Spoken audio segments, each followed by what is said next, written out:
What's poppin', y'all? It's Rosh with Spinrilla, and we are back today with an artist who has a past full of pain. I'd like to introduce you to Chris Landry. How you feeling? What up with it? I'm feeling great, man. How you? Man, can't complain. Sure. I know you're probably feeling really great since you got this project that now the world can learn more about you, Past Full of Pain. Yeah, I'm real excited to show the world like what I've been dealing with in the past and trying to like bring it to the forefront for real. Got you. And leading up to the project, before it even released, you made the front page of iTunes off pre-orders alone. So how did that feel? Man, that was like crazy because I didn't even see it at first. Somebody sent it to me. I was like, dang. So it felt good. Especially in an era where people don't even buy music anymore. Nah, for sure. It's real love. It's genuine. So a lot of sites have said that you're from Houston. Right. But I've done a little bit digger deep and it said Baytown. Baytown, yeah. Yeah. Baytown. So walk me through that. Is that like just like a section of Houston, or Baytown? It's like right outside of Houston. So like whenever we like go out of town, like say if I come to Atlanta and people like, where you from? I tell them Baytown, they be like, where that's at? So you gotta be like, man, it's like Houston for real. It's like right there by Houston. So it's like right on the outside of Houston. But I'm from Baytown, Texas.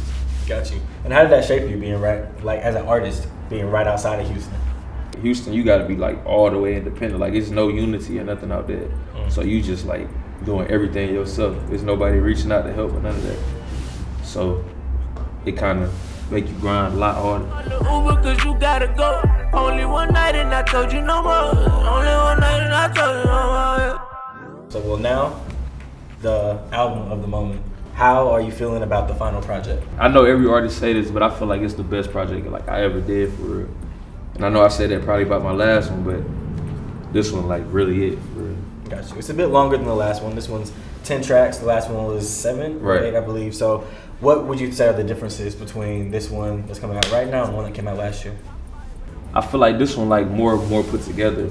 Like I feel like Life I Chose is kind of like thrown together with like old records and new records and like different type of stuff, like different types of records. I feel like this one like really like structured better. Got you. And do you feel like it's like a full project? Because I know like a lot of them have been like more so like an EP style, like with that length.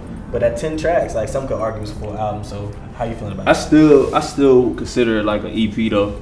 Okay. Because I still had like way more tracks to choose from, but I still consider it an EP. Because I really wanted to put more tracks on there, but I know like in this time, like with music, people not really listening to like 17 album tracks or like 13. You know, 10 was kind of pushing it.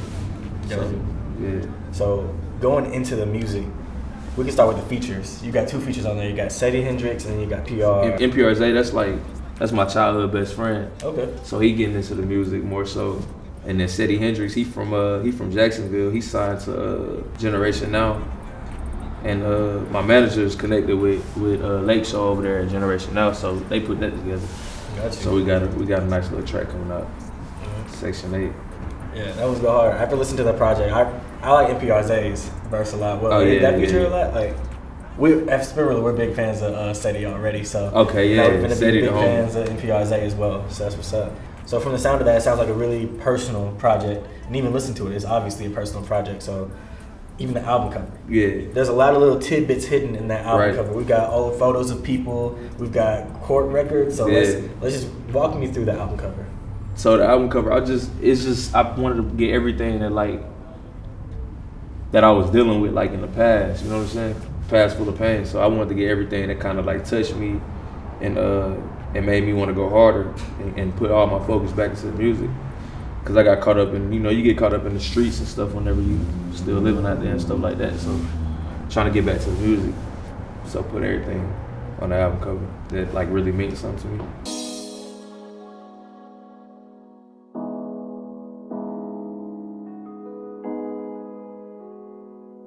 So another thing that you mentioned with this project was going Ghetto Gold, and I found that really interesting. Yeah. Like, because it's that independent state of mind. Right. A lot of people don't have that. So talk about yours.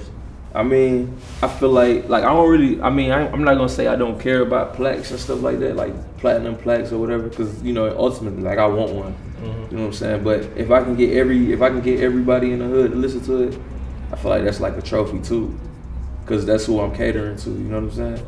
So that would be gold in the ghetto. Talking about Houston rappers and just Texas rappers at large. There's a lot of big popping ones that we already know. We know about Meg, we know about Travis. So how do you feel about becoming one of those names added to that lineup? I'm working towards it for sure. Working towards it. Is that a lot of pressure for you? I mean, not really, because I don't really dwell on it for real, because if it happens, it happens, but I'm working towards it for sure. In light of recent events in Texas, it didn't happen in Baytown or Houston. It happened, I think, 3 hours away. Earlier this week, a pastor was killed by cops in Texas. I don't know if you've heard about it, but it was similar to a situation where you tweeted about in 2019 about Pamela, a woman named Pamela. I don't want to mess up her last name. Turner. Yeah, that was in Baytown. Yeah, where it was a mental health issue, and then the cops came and. Yeah, the cops in Baytown, they real crooked, and it's crazy because I actually I grew up around that lady, like her kids, like we all grew up together. We all went to school together and stuff like that. You know, she wasn't always like that, so it was definitely mental health problems. Mm-hmm. And yeah, it was real sad. And I don't think they still haven't did nothing to the cop. That's like pretty much the same situation that happened where the family called for mental health issues for the pastor in a different part of Texas, but then the cops came in like within 10 minutes. That's crazy. So, and I know they've also messed with you. You had a video on Twitter of them harassing you. Nah. So, anytime they find out like what kind of car I drive or whatever, they gonna pull it over. They gonna mess with me. It don't matter what I'm doing. Yeah, they just harass me all the time. And that's another thing I talk about on the project. Just how they like harass me and stuff like that. I know like that happens with the baby a lot in Charlotte too.